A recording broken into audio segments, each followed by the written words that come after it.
شهر رمضان الذي أنزل فيه القرآن هدى للناس وبينات من الهدى والفرقان فمن شهد منكم الشهر فليصمه.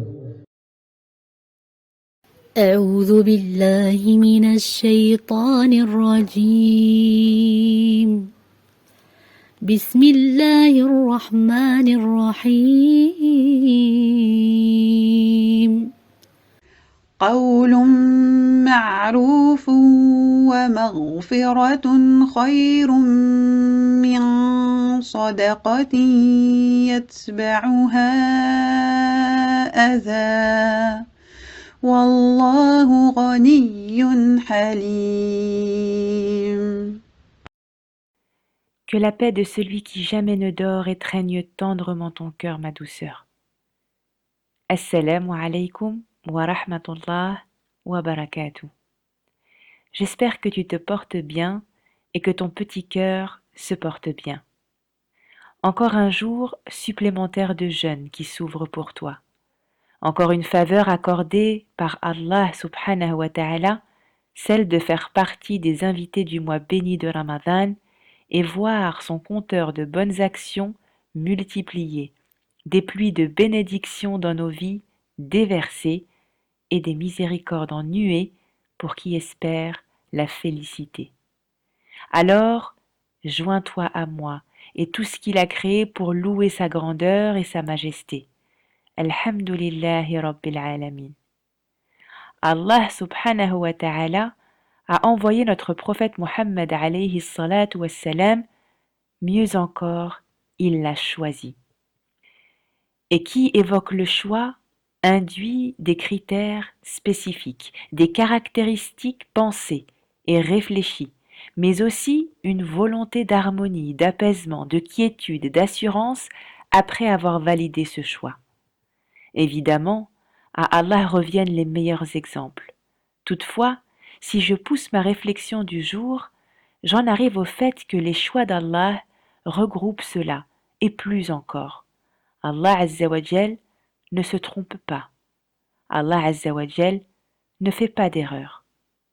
Nous pouvons aisément imaginer que les critères de sélection pour celui qui sera le modèle, non pas des musulmans seulement, mais de l'humanité entière jusqu'au jour du jugement, eh bien ces critères sont forcément et parfaitement soumis à une grande exigence.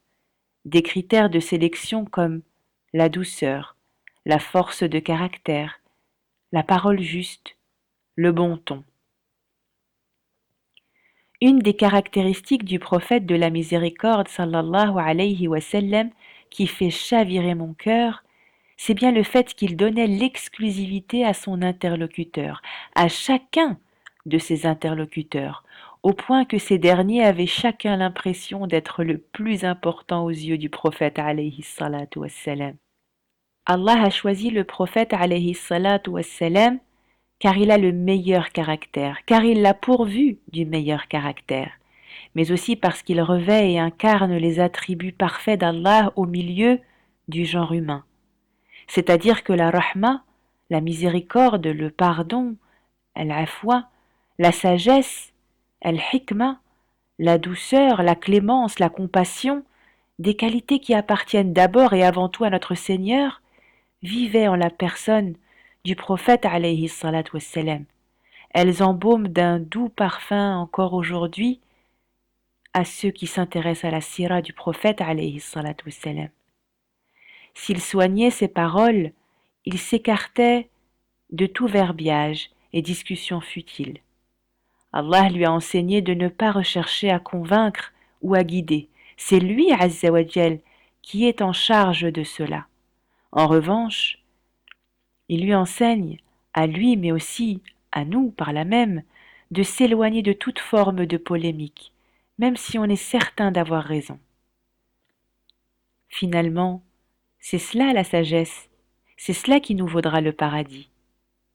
À ce propos, Abu Umama radiyallahu anhu rapporte que le prophète sallallahu alayhi wa sallam a dit « Je garantis une maison à la périphérie du paradis à celui qui délaisse la polémique, même s'il a raison, une maison au milieu du paradis à celui qui délaisse le mensonge, même s'il plaisante, et une maison en haut du paradis à celui qui améliore son comportement.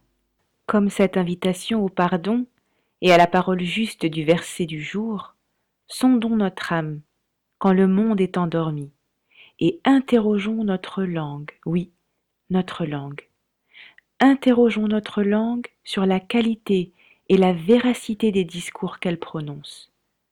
Des paroles méditées plutôt que de simples formules dénuées de sens. Wallahu ta'ala a'lam wa ahkam wa sallallahu ala nabiyyina Muhammad wa alihi tayyibin at-tahirin. Que ta journée soit miséricorde.